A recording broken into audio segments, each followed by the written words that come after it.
नमस्कार दोस्तों, स्वागत है आप सभी का हिस्ट्री 365 में। मेरा नाम है चंद्रेश उपाध्याय और आप देख रहे हैं हिस्ट्री 365। तो जैसा कि आप सभी को पता है कि हमारी जो बीए फर्स्ट सेमेस्टर की क्लास है वो रोज हो रही है, यानी कि डेली बेसिस पे हमारी जो क्लास है वो हो रही है। और इससे पहले हमने जो है वो असीरिया कह सकते हैं कि बेबीलोन की सभ्यता और सुमेरियन सभ्यता के बारे में पढ़ा था, जिसमें कि यह मेसोपोटामियन के अंतर्गत आता है। तो यानी कि हमारा जो क्लास है वह मेसोपोटामियन सभ्यता, मेसोपोटामियम मेसोपोटामियम की सभ्यता सभ्यता पर आधारित है। मेसोपोटामियम की सभ्यता पर जो है वो आधारित है, यानी कि हमारी जो क्लास है वो मेसोपोटामियम की जो सभ्यता है उस पर जो है वो आधारित है। तो मैंने आपको एक मैप के माध्यम से जो है वो समझाने का प्रयास किया था। तो मैं एक मैप के माध्यम से आपको समझाने का प्रयास करूंगा किस प्रकार से जो है वो हमारी सभ्यता देखने को मिलती है। जो हमारा पहला है, यानी कि आपको बता दूं कि सबसे ऊपर जो हमें देखने को मिलता है अर्मीनिया की पहाड़ देखने को मिलता है। अर्मीनिया का पहाड़ अर्मीनिया का पहाड़ जो है वो हमें देखने को मिलता है और नीचे जो है हमें फारस की खाड़ी देखने को मिलती है। फारस की भारत की खाड़ी जो है वो हमें देखने को मिल जाती है। तो सबसे पहले हम यहीं से जो है अपनी क्लास को प्रारंभ करेंगे। तो जो हमें अर्मीनिया की जो है वो पहाड़ देखने को मिलती है, तो जो हमें अर्मीनिया का पहाड़ देखने को मिलता है, तो हम थोड़ी सी उसके ऊपर चर्चा जो है वो करते हुए जो है वो आगे बढ़ेंगे। यानी कि जो हमें अर्मीनिया का पहाड़ देखने को मिलता है, इसमें से जो है वो हमें दो नदियों का जो है वो उद्भव होने का जो है वह साक्ष्य देखने को मिलता है। यानी कि दो नदियों के उद्भव होने के जो है वह साक्ष्य देखने को मिलता है। पहला जो हमें नदी देखने को मिलता है वह है हमारा दजला, और दूसरी जो हमें नदी देखने को मिलती है वह है हमारी फरात। यह दोनों जो नदी है वो हमें देखने को मिल जाती है। आपको बता दूं कि यह नदियां जो है वो आगे जाकर के जो है वो आपस में जो है वो मिल जाती है, और मिलने के बाद जो है वह कह सकते हैं कि फारस की खाड़ी में जाकर के जो है वह गिर जाती है। और इसके जो बीच के भाग को जो है वह मेसोपोटामियम की सभ्यता कहा जाता है, जिसपे हमें क्रमशः तीन सभ्यताएं जो है वो देखने को मिलती है। तो हमने उससे पहले जो है वो दो सभ्यताओं के बारे में जो है पढ़ लिया है। आज हमारा जो है वो असीरिया की सभ्यता है। तो जो हमें पहली सभ्यता देखने को मिलती है वह, यानी कि हम पहले नदी के बारे में देखेंगे, यह है दजला दजला और जो है फराद।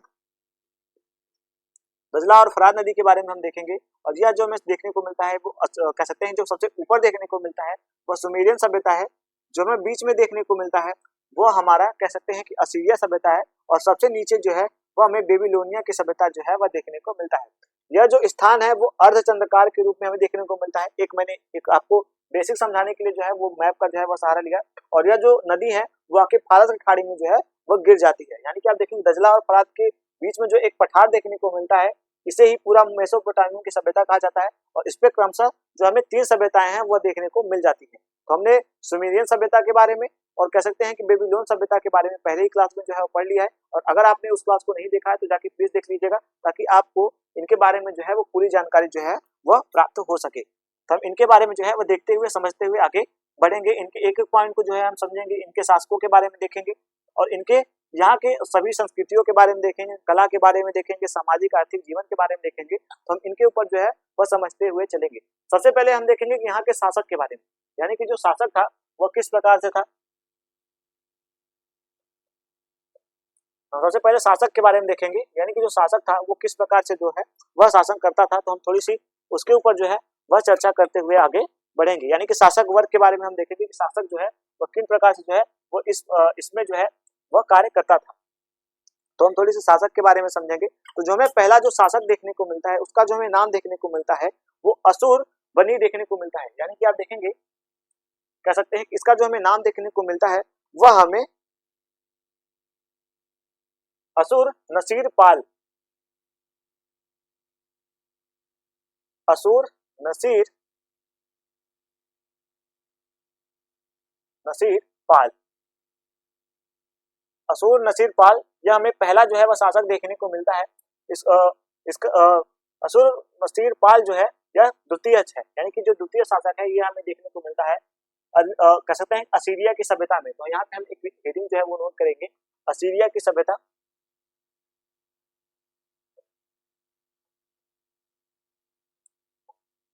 ये सभ्यता, हम असीरिया की सभ्यता में जो है वो इसको पढ़ रहे हैं, आप कंफ्यूज न होइएगा। असीरिया की सभ्यता में हम इसको पढ़ रहे हैं, तो हम सबसे पहले इसके बारे में जो है वो जानकारी देखेंगे। आपको बता दूं कि कला और कला के क्षेत्र में जो है वो इसका हमें कह सकते हैं कि असीरिया पे जो है एक महत्वपूर्ण जो है वो स्थान देखने को मिलता है। तो हम इसके ऊपर भी चर्चा करेंगे, अभी इनके बारे में देखेंगे, इनके विजय अभियानों के बारे में थोड़ी सी चर्चा करेंगे, इनके सैन्य अभियानों के बारे में जो है वो चर्चा करेंगे। इस प्रकार से हम देखेंगे। आपको बता दूं कि इनके शासन काल का जो हमें सैन्य अभियान देखने को मिलता है, सबसे पहले हम देखेंगे सैन्य अभियान को।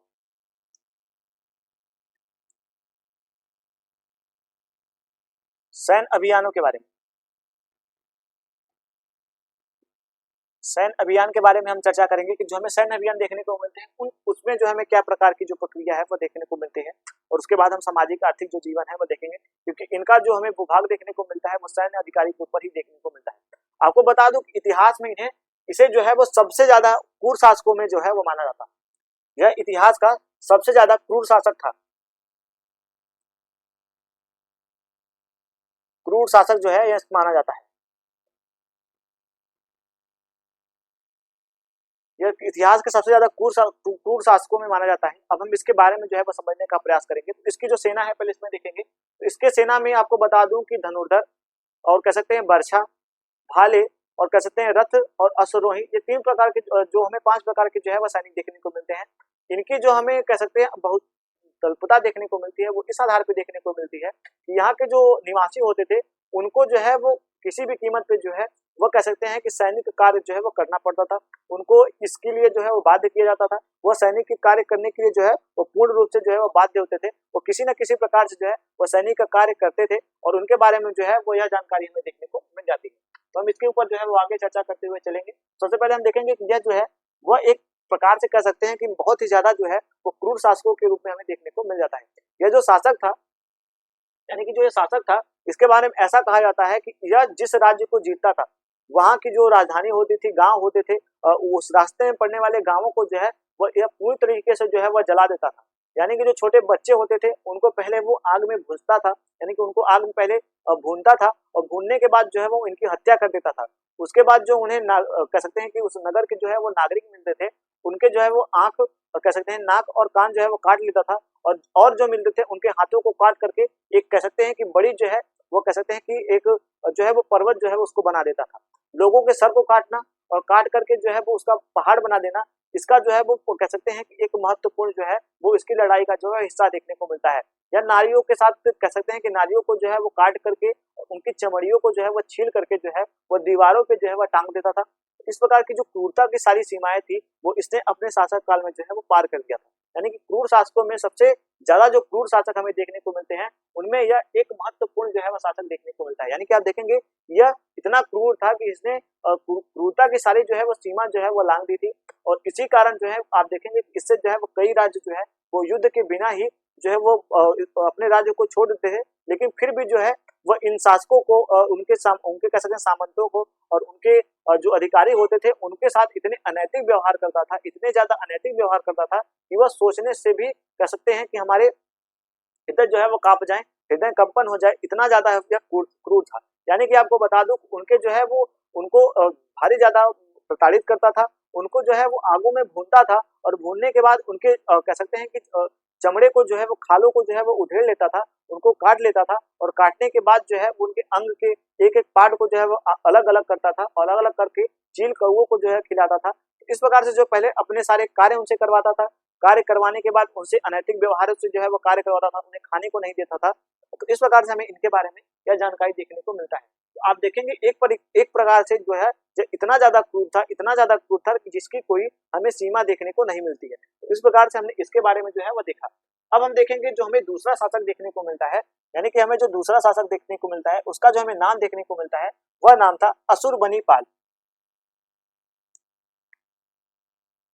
अशुरबनीपाल,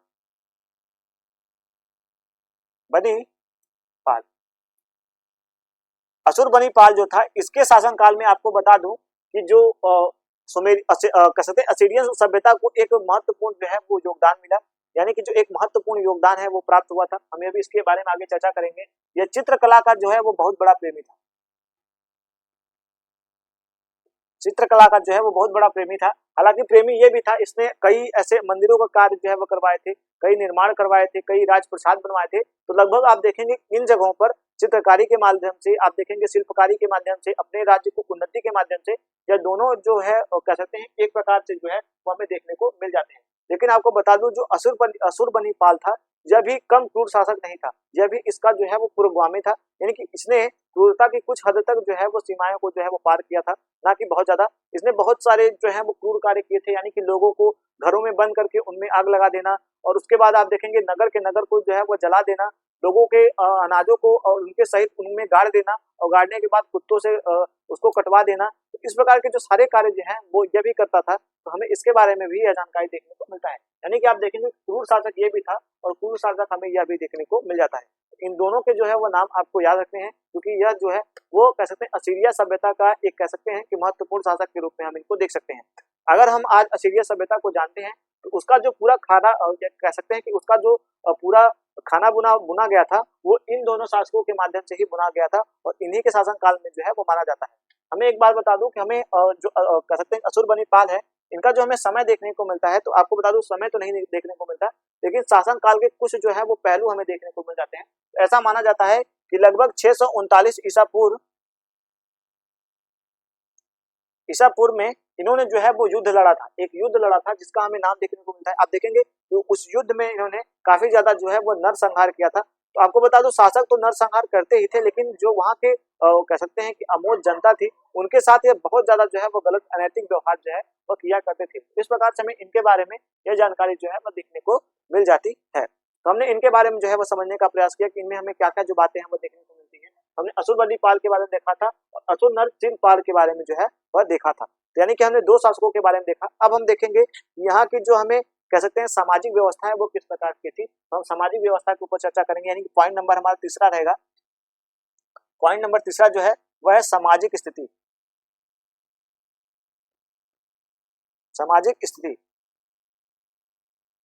तो हम थोड़ी सी सामाजिक स्थिति के बारे में चर्चा करेंगे कि हमें सामाजिक स्थिति किस प्रकार से देखने को मिलती है। तो सबसे पहले हम देखेंगे कि यहाँ का जो वर्ण व्यवस्था है वह किस प्रकार से है। यानी कि हम सबसे पहले इसमें वर्ण व्यवस्था के बारे में देखेंगे। वर्ण व्यवस्था के बारे में देखेंगे तो वर्ण व्यवस्था में हमें चार जो है वो व्यवस्थाएं देखने को मिलती हैं, यानी कि चार भागों में जो है वह यह राज्य जो है वो विभाजित है। चार कह सकते हैं वर्णों में यह विभाजित था। पहला जो हमें वर्ण देखने को मिलता है, यानी कि पहली जो हमें कह सकते हैं कि पहला जो हमें विभाग देखने को मिलता है वह हमें यह देखने को मिलता है अभिजात वर्ग। यानी कि आप देखेंगे अभिजात वर्ग, श्रमिक वर्ग और दास वर्ग, हमें इसमें चार जो है वो वर्ग देखने को मिलते हैं। पहला अभिजात वर्ग, अभिजात वर्ग, और जो हमें दूसरा देखने को मिलता है, यानी कि आप देखेंगे जो दूसरा हमें कह सकते हैं कि वर्ग देखने को मिलता है अभिजात वर्ग देखने को मिलता है। उसके बाद आप देखेंगे कि व्यापारिक वर्ग, व्यापारिक वर्ग, व्यापारिक वर्ग। उसके बाद जो हमें तीसरा देखने को मिलता है, यानी कि हम तीसरे के बारे में जो है चर्चा करेंगे, वह है दास वर्ग, दास वर्ग। चौथा जो है दास है, और हमारा तीसरा जो है वह है कृषि वर्ग, और जो हमारा चौथा है वो है हमारा दास वर्ग। तो हम थोड़ी सी इनके ऊपर जो है वह चर्चा करते हुए आगे बढ़ेंगे। सबसे पहले देखेंगे अभिजात वर्ग। अभिजात वर्ग के अंदर उन कह सकते हैं कि लोगों को रखा जाता था। हालांकि आपको बता दूं कि कह सकते हैं असीरिया सभ्यता में हमें किसी भी वर्ग का जो है वो प्रधानता देखने को नहीं मिलती। सारे वर्ग जो है वो कह सकते हैं शासक के नीचे होते थे, यानी कि शासक के नीचे होते थे। हालांकि इनमें जो है हमें कुछ मूलभूत जो है वो परिवर्तन देखने को मिलता है, तो थोड़ी सी हम उसके ऊपर चर्चा करेंगे। आप देखेंगे कि बेबीलोन की सभ्यता में और हमें असीरिया की सभ्यता में जो है वो बहुत ज्यादा जो है वो भिन्नता देखने को मिलती है। आप देखेंगे कि बेबीलोन की सभ्यता में हमने हम्मुराबी के बारे में पढ़ा था, तो हम्मुराबी जो है एक महत्वपूर्ण जो है वो शासक के रूप में हमें देखने को मिलता है।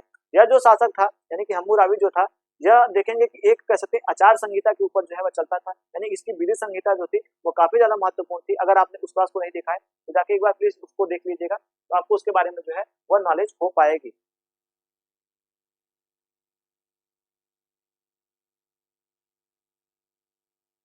तो ये आचार संहिता के ऊपर जो है वो इसकी जो है वो चलती थी। तो हम उसके बाद जो है वो आगे जो है अपनी क्लास को करते हुए आगे बढ़ेंगे। हम देखेंगे जो अभिजात वर्ग है इसमें जो है वो ज्यादातर जो है उच्च वर्ग के लोग आते थे, जो कि सम्मानित व्यक्ति हुआ करते थे, और उनके बारे में यह बातें जो है वो देखने को मिल जाती है। उसके बाद हम देखेंगे कि व्यापारिक वर्ग आता था, यानी कि व्यापारिक वर्ग, आपको बता दूं पूरी असीरिया सभ्यता में हमें कहीं भी व्यापारिक वर्ग का जो है वो प्रधानता देखने को नहीं मिलता। यानी कि जो व्यापारिक वर्ग था वो काफी ज्यादा, उसकी जो दशा थी वो काफी ज्यादा दयनीय हमें देखने को मिल जाती है। यह दयनीय दशा इस कारण से थी कि आप देखेंगे यह जो लोग हुआ करते थे, जो कह सकते हैं कि इन्होंने ज्यादातर जो है वो लूटपाट और युद्धों में जो है वो प्रांगण इन्होंने हासिल किया था। आप देखेंगे इनके हथियार हमें देखने को मिलते हैं काफी उच्चतम क्वालिटी के, लेकिन हम देखेंगे कि व्यापार माध्यम में यह पूरी तरीके से जो है वो चौपट थी, यानी कि व्यापार माध्यम में हमें कोई भी जो है वो विशेषता जो है इनकी देखने को नहीं मिलती है। यानी कि आप देखेंगे व्यापारिक जो वर्ग हमें देखने को मिलता है या नाम मात्र का देखने को मिलता है। वहीं अगर हम अन्य जगहों की बात करें तो अन्य जगहों पे जो व्यापारिक मार्ग थे वो काफी ज्यादा जो है वो समृद्ध हुआ करते थे, लेकिन यहाँ के जो व्यापारिक थे वो काफी ज्यादा कह सकते हैं एक तरीके से मध्यम वर्ग की जिंदगी जीते थे, यानी कि मध्यम वर्ग की जो है वो जीते थे। अब हम देखेंगे कृषि के बारे में, तो आपको बता दूं कृषि के बारे में, तो कृषि जो था यह सभी, यानी कि असीरिया सभ्यता जो है वो सभी सभ्यताओं की तरह जो है वह एक महान सभ्यता कह सकते हैं, महान जो है वो कह सकते हैं कृषि प्रधान जो है वो क्षेत्र था। यहाँ पे कृषि की जो है उत्पत्ति अच्छी होती थी और कृषि को एक महत्वपूर्ण जो है वो भाग जो है वो राज्य का माना जाता था। हमें इनके बारे में यह जानकारी जो है वह देखने को मिल जाती है। आपको बता दूं कि कृषि का कार्य जो है वो ज्यादातर जो है वह कह सकते हैं कि जो सामंत वर्ग थे वो लोगों से पैसे दे करके जो है वह कार्य करवाया करते थे, तो हमें इनके बारे में यह जानकारी जो है वह देखने को मिल जाती है। अब हम देखेंगे दास वर्ग के बारे में। दास वर्ग या गुलाम वर्ग, गुलाम वर्ग यानी कि दास वर्ग कह सकते हैं या गुलाम वर्ग कह सकते हैं, इसकी जो दशा है वो सबसे ज्यादा जो है वह निंदनीय है, सबसे ज्यादा जो है वह दयनीय है। आपको बता दूं कि दासों से जो है वो दिन भर कार्य करवाने के बाद भी उनको पेट भर जो है वो भोजन नहीं दिया जाता था। पेट भर भोजन को वो जो है दाने दाने को जो है वो मोहताज होते थे और उनकी जो एक तरीके से उनको जो है वो बेगारी के रूप में जो है वो कराया जाता था। यानी कि आप देखेंगे जो दास होते थे वो बेगारी की जिंदगी जो है वह जी रहे। हालांकि आप कृषि के बारे में देखेंगे तो जो कृषि करने वाले जो लोग होते थे वो पूर्ण तरह जो है वो स्वतंत्र होते थे। वो चाहते तो दासों को जो है वो कह सकते हैं कि किसी सामंत को जो है वो पैसे दे करके दासों से जो है वो कार्य करवा सकते थे। आप देखेंगे कि जो सामंत होते थे वो काफी ज्यादा जो है वह दासों को जो है अपने यहाँ पे जो रखते थे और उनसे इन सभी जो है बेगारी का कार्य जो है वो करवाते थे। उन्हें एक भी रुपया नहीं देते थे और कह सकते हैं उनके पेट भरने के लिए भोजन की जो है वह भी हमें कम नहीं देखने को मिलती है। यानी कि आपको बता दूं कि इनसे दिन भर कार्य करवाने के बाद इनको जो है वो भोजन भी वह सही तरीके से जो है वह नहीं देते थे। इस प्रकार से आप देखेंगे गुलामों की स्थिति जो है वह दासों की स्थिति काफी ज्यादा जो है हमें दयनीय देखने को मिलती है। ये गुलाम ज्यादातर जो है वो कह सकते हैं कि बाजारों से जो है खरीदे जाते थे, युद्धों में इनको बंदी बनाया जाता था या इनके जो है वो कह सकते हैं अलंकरण जो है हमें अलग देखने को मिलते हैं। थोड़ी सी हम इनके अलंकरण के बारे में चर्चा करेंगे। तो इनके जो दास होते थे उनके जो है वो कह सकते हैं कि बाल को जो है वो मुंडवा दिया जाता था, यानी कि उनका पूरी तरीके से जो है वो टकला कर दिया जाता था। उसके बाद आप देखेंगे कि गुलाम जो इनके कह सकते हैं कि बालों को मुड़वा दिया जाता था और इनके नाक को और कान को जो है वह छेद दिया जाता था। जैसे कि आप देखेंगे महिलाओं के नाक और कान को छेदे हुए हमें देखने को मिलते हैं। उस प्रकार जो है दास होते थे उनके भी जो नाक कान है वह छेद दिए जाते थे, तो हमें इनके बारे में यह जानकारी जो है वह देखने को मिल जाती है। आप देखेंगे कि दासों की जो स्थिति है वह असीरिया सभ्यता में हमें काफी ज्यादा जो है वो निम्न देखने को मिलती है। इनसे नीचे जो है वो किसी का जो है वो हमें साक्ष्य देखने को नहीं मिलता। आप देखेंगे कि यह सबसे ज्यादा जो है वह दयनीय जिंदगी जो है वह जी रहे होते हैं। तो ये तो हमने सामाजिक स्थिति के बारे में देखा। अब हम देखेंगे स्त्रियों की स्थिति। जो यहाँ की स्त्रियां होती थी उनकी किस प्रकार की जो है वो स्थिति देखने को मिलती थी। स्त्रियों की स्थिति, थोड़ी सी हम स्त्रियों की स्थिति के ऊपर जो है वह चर्चा करेंगे। तो सबसे पहले आपको बता दूं कि समाज में जो है वो बहुविवाह का जो है प्रथा था। यानी कि आपको बता दूं कि जो पुरुष होता था वो एक से अधिक जो है वो महिलाओं के साथ जो है वो विवाह कर सकता था, यानी कि बहुविवाह का जो है वो प्रयोग था। यहाँ पे शादी के बाद जो है वो कह सकते हैं कि जो महिलाएं होती थी वो अपने पति के घर पे नहीं जाती थी। हालांकि उनके अपने पति के घर पे नहीं जाती थी। कुछ दिनों के बाद यानी कि आप देखेंगे महीने में 1-2 दिन जो है वो पति आकर के इनसे जो है वो इनके निवास स्थान पे जहाँ इनका मायका होता था वहां पे जो है वो मिल सकता था और इनको अपने घर जो है वो नहीं ले जाता था। इस प्रकार से आप देखेंगे कि देवदासी में प्रथा देखने को मिलती है, पुनर्विवाह प्रथा हमें देखने को मिल जाती है। एक तरीके से कह सकते हैं कि इनको जो है वो पर्दा प्रथा भी हमें देखने को मिलता है कि जो स्त्रियों का विवाह हो जाता था वो पर्दे के अंदर रहती थी। इस प्रकार से कह सकते हैं कि जो महिलाओं की स्थिति थी हमें कुछ कह सकते हैं कुछ हद तक जो है वो हमें बिगड़ती हुई देखने को मिल जाती है। यानी कि इस समय आप देखेंगे कि महिलाओं की जो है वो स्वतंत्रता पर जो है वो बाधित किया गया था, उनको पर्दे में रखा जाता था। बहु विवाह की प्रथा हमें देखने को मिल जाती है, नियोग प्रथा हमें देखने को मिल जाती है। कह सकते हैं कि अलग अन्य पुरुषों के साथ जो है वो संपर्क बना सकती थी। तो इस प्रकार से जो है वो हमें इनके बारे में जो है वो जानकारी देखने को मिल जाती है। हमें यह स्थितियां जो है वो स्त्री की देखने को मिलती, कह सकते हैं एक मध्य वर्ग की जो है, मध्य वर्ग में जो है वो स्त्रियों का जो स्थिति थी वो उस समय हमें वहां पे देखने को मिल जाती है। तो हमने इनके बारे में जो है वो चर्चा करी। अब हम चर्चा करेंगे धर्म के बारे में, यानी कि हमें धर्म के बारे में क्या क्या देखने को मिलती है। तो मैंने आपको बताया था कि जैसे हमें सुमेरियन सभ्यता देखने को मिलती है, जिस प्रकार से हमें बेबीलोनियन सभ्यता देखने को मिलती है, ठीक उसी प्रकार से जितने भी धार्मिक हमें कार्य देखने को मिलते हैं वो हमें असीरियन सभ्यता में जो है वो देखने को मिल जाते हैं। आपको बता दूं कि जो व्यापारिक होते थे, यानी कि जो व्यापारिकों के ऊपर जो इतने ज्यादा जो है वो कर लगाए जाते थे कि अगर उनसे कोई गलती हो गई, यानी कि वो कभी किसी को पैसा देते थे या उनसे किसी से पैसा लेते थे, तो उसको जो है वो कह सकते हैं एक तरीके की जो है वो पात्र पे जो है वो उसको लिखते थे, यानी कि पत्र पे लिखते थे और आसपास के लोगों से जो है वो उसकी गवाही लिया करते थे। अगर व्यापारी या जो मजदूर होता था वो इस बात से अपने मुकरता था तो उसके ऊपर जो है वो उस व्यापार का जो है वो 10 गुना जो है वो कह सकते हैं टैक्स लगाया जाता था और उस टैक्स को जो है वो मंदिर के कह सकते हैं दान पेटी में या कह सकते हैं दान पात्र में जो है वो डालना पड़ता था। और उसके बाद जो एक धार्मिक उत्सव होता था, जो धार्मिक उत्सव के लिए जो रथ मंगाए जाते थे, यानी कि देवताओं को घुमाने के लिए जो रथ मंगाया जाता था, उसमें से 2 घोड़े को जो है वो उस कह सकते हैं कि व्यापारी को या उस कृषक को जो है वो देना पड़ता था। तो इस प्रकार के जो कर है उसके ऊपर लगाए जाते थे, यानी कि आप देखेंगे एक तरीके का जो भारी हमें कह सकते हैं भारी भरकम जो है वह यहाँ पे जो है वो प्रथाएं हमें देखने को मिल जाती है। यानी कि हमने स्त्रियों की स्थिति के बारे में चर्चा करी, हमने धार्मिक चर्चा किया,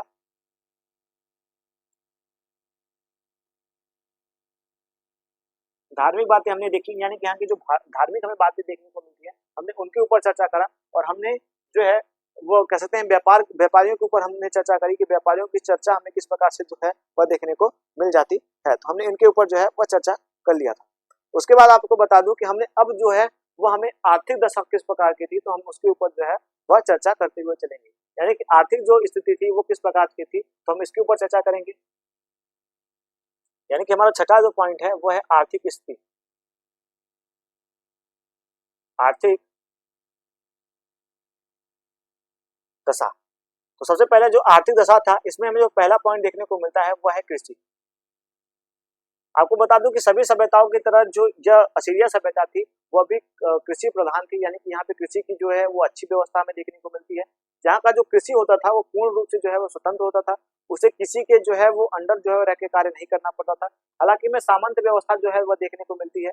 यहाँ पे जो सामंत होते थे वो अपने कह सकते हैं कि मजदूरों से, यानी कि जो मजदूर कृषि होते थे उनसे जो है वो कार्य करवाया करते थे, या जो वहाँ पे दास होते थे उनसे जो है वो कार्य करवाया करते थे। इस प्रकार की जो हमें बातें हैं वह देखने को मिल जाती है। यानी कि आप देखेंगे आर्थिक व्यवस्था जो थी वो काफी ज्यादा यहाँ पे, यानी कि जो कृषि व्यवस्था थी वो काफी ज्यादा उन्नत हमें देखने को मिलती है। यानी कि आप देखेंगे यहाँ पे जो है वो नदियों के पानी से जो है वो कृषि को किया जाता था। उसके बाद आप देखेंगे कि नहरों का जो है वो प्रयोग किया जाता था। नहर पूरे राज्य में जो है वो बने होते थे, पूरे जगहों पे हमें देखने को मिलते हैं कि राज्यों में जो है वो नहरों का जो है वो एक जाल जो है वो बिछा हुआ था, ताकि जो लोग हैं वो अपने किसान कृषि को जो है वो अच्छी तरीके से जो है वो कर सकते थे। उसके बाद हम देखेंगे जो हमें दूसरा जो पॉइंट देखने को मिलता है इसमें वह है पशुपालन।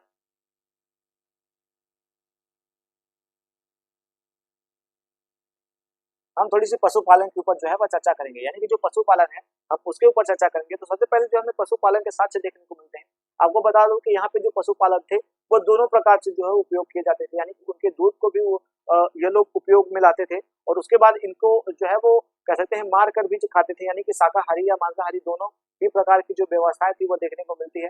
आप देखेंगे कि मछली पकड़ना यहाँ की एक महत्वपूर्ण जो है वो हमें व्यापार का जो है वो साधन देखने को मिलता है। यानी कि आप देखेंगे सुमेरियन सभ्यता हो, चाहे वो बेबीलोनियन सभ्यता हो और चाहे वो असीरिया सभ्यता हो, तीनों जगह पे जो है वो मछली को जो है वो प्रमुख एक व्यापार का जो है वो कह सकते हैं कि मार्ग माना गया है। यहाँ पे एक आर्थिक स्थिति को सुधारने का जो है वो कृषि और कह सकते हैं कि मछली जो है वो हमें कह सकते हैं कि आर्थिक स्थिति में काफी ज्यादा जो है वो मजबूत देखने को मिल जाती है। उसके बाद हमने पशुपालन के ऊपर चर्चा करी। यहाँ पे मछली की हमें कह सकते हैं जटिलता देखने को मिलती है, मछली की काफी उत्पादन जो है होती है और वह इस प्रकार से एक कह सकते हैं कि महत्वपूर्ण जो है वह आर्थिक व्यवस्था में जो है महत्वपूर्ण जो है वो भूमिका जो है वह निभाती है। अब हम देखेंगे उद्योग और व्यापार। उद्योग और व्यापार। तो हम उद्योग और व्यापार के ऊपर जो है वह चर्चा करेंगे, यानी कि जो उद्योग है वो किस प्रकार का होता था और जो व्यापार होते थे वो किस प्रकार के होते थे। तो हम थोड़ी उस पर जो है वह चर्चा करेंगे। आपको बता दूं कि हड़प्पा वासी जो थे, सॉरी माफ कीजिएगा, जो असीरिया वासी थे वो उद्योग में काफी ज्यादा उत्तम प्रकार के जो है वो कह सकते हैं कि साज और सज्जा का जो है उपयोग किया करते थे। इनके यहाँ से जो हमें उपकरण मिले हैं, जो उद्योगों के हमें साक्ष्य देखने को मिले हैं, उनमें आप देखेंगे सबसे ज्यादा जो है वो हमें औजारों के जो है वो साक्ष्य देखने को मिले हैं। यानी कि आप देखेंगे कि औजार जो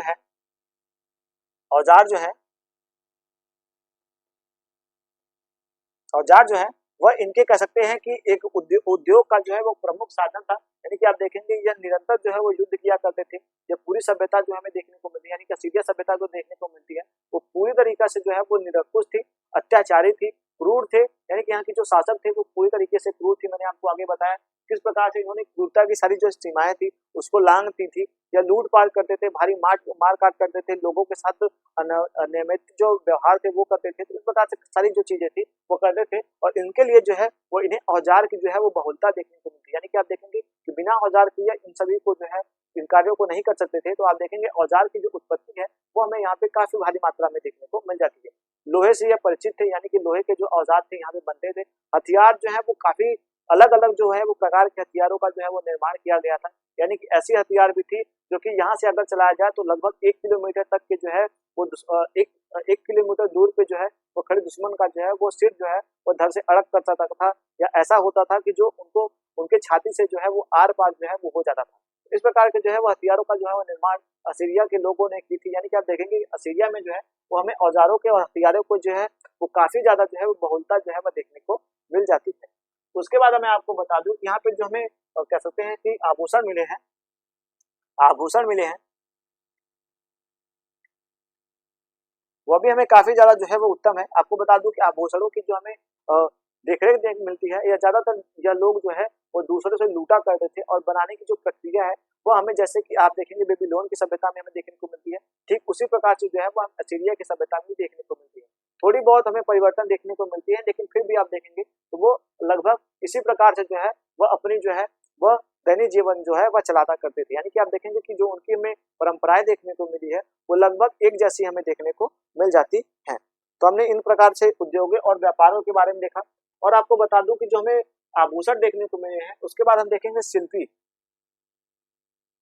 शिल्प शिल्प का कार्य जो है हमें काफी ज्यादा उत्तम जो है वह देखने को मिलता है। यानी कि आप देखेंगे कि जो हमें शिल्प का कार्य है वो काफी ज्यादा जो है हमें उत्तम प्रकार के देखने को मिलते हैं। यहाँ पे जो शिल्पों की बनावट है वो ज्यादातर आप देखेंगे कि राजप्रसादों, मंदिरों और मठों के जो है वो निर्माण करने के लिए ये करते थे। राजप्रसाद को बनाने के लिए, किले बनाने के लिए, गुफाएं खुदवाने के लिए, इस प्रकार के कार्यों को जो करने के लिए इन्होंने शिल्पी का जो है वो प्रयोग किया है। और एक प्रकार से आप देखेंगे उत्तम कारीगरी का जो है उदाहरण इन्होंने जो है वो पेश किया है। तो इस प्रकार से हमें इनके बारे में यह जानकारी जो है वो देखने को मिल जाता है। अब हम देखेंगे जो हमारा चौथा पॉइंट है वह है व्यापार और व्यापार के नियम।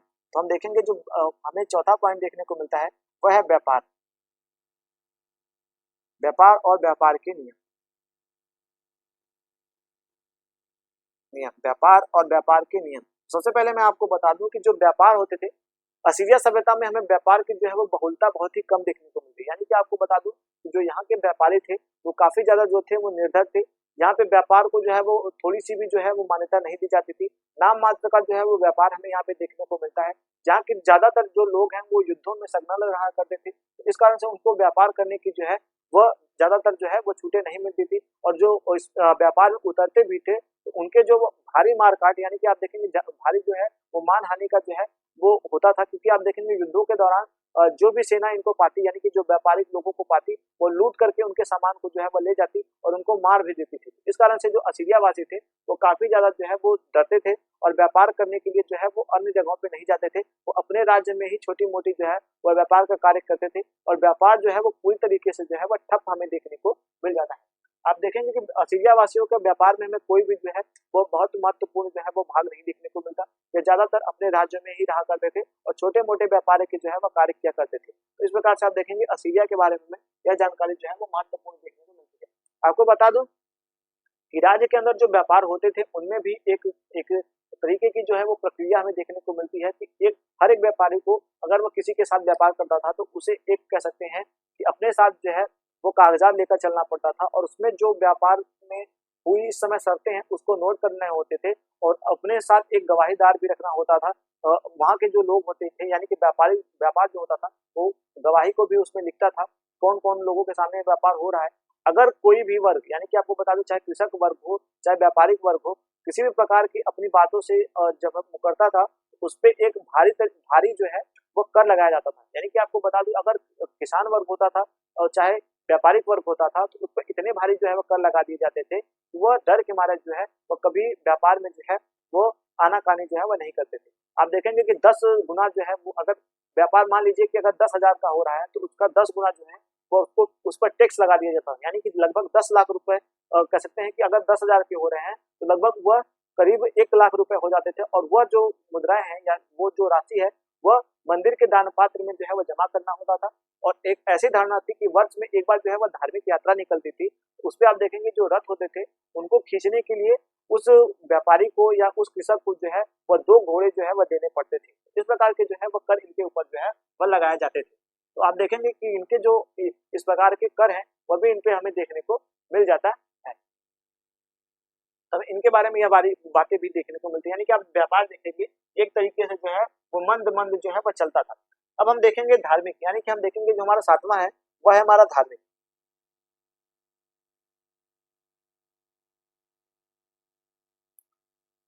धार्मिक क्या स्थिति थी, धार्मिक क्या दशा थी, तो हम थोड़ी सी धार्मिक दशाओं के बारे में चर्चा करेंगे। आपको बता दूं कि जैसे हमें बेबीलोन की सभ्यता देखने को मिलती है, सुमेरियन सभ्यता देखने को मिलती है, वहां पे हमें धार्मिक गतिविधियां देखने को मिलती है। तो आप देखेंगे कि वहां का जो हमें प्रमुख जो है वो मंदिर जो है वह देखने को मिलता है। यानी धार्मिक का जो हमें प्रमुख केंद्र देखने को मिलता है वो मंदिर देखने को मिलता है और शिक्षा भी ज्यादातर हमें वहीं पे देखने को मिलते हैं। आप देखेंगे कि असीरिया वासियों ने कई ऐसे धार्मिक मंदिरों का जो है वह निर्माण करवाया था और राजप्रसादों का भी निर्माण कराया था, जिस कारण आप देखेंगे उनकी एक बहुलता जो है हमें इस राज्य में जो है वह ज्यादा देखने को मिल जाती है। इस प्रकार से हमने आज का जो सेशन था वो असीरिया सभ्यता के बारे में हमने पूरी बातें जो थी वो देखी। यानी कि असीरिया सभ्यता के बारे में जो सारी बातें थी हमने उसको देखी। और आज का जो हमारा सेशन था, यानी कि आप देखें जो मेसोपोटामियन की हमारी सभ्यता है उसके अंदर जो हमें तीनों सभ्यताएं देखने को मिलती हैं और कह सकते हैं कि सुमेरियन सभ्यता, बेबीलोनियन सभ्यता और असीरियन सभ्यता, हमने तीनों के बारे में पढ़ा और एक मैप के माध्यम से जो है वो समझने का प्रयास किया। आप देखेंगे कि हमारा जो मेसोपोटामियन की सभ्यता है वो पूरी तरीके से जो है वो कवर हो चुकी है।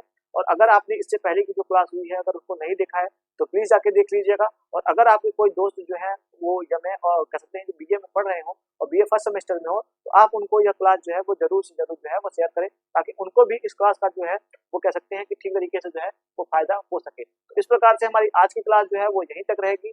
अब मिलेंगे आपसे अगले सेशन में, यानी कि जो हमारा नेक्स्ट क्लास होगा हम उसमें आपसे मिलेंगे। और तब तक के लिए चलते हैं, मिलेंगे नेक्स्ट क्लास में, चलते हैं। जय हिंद।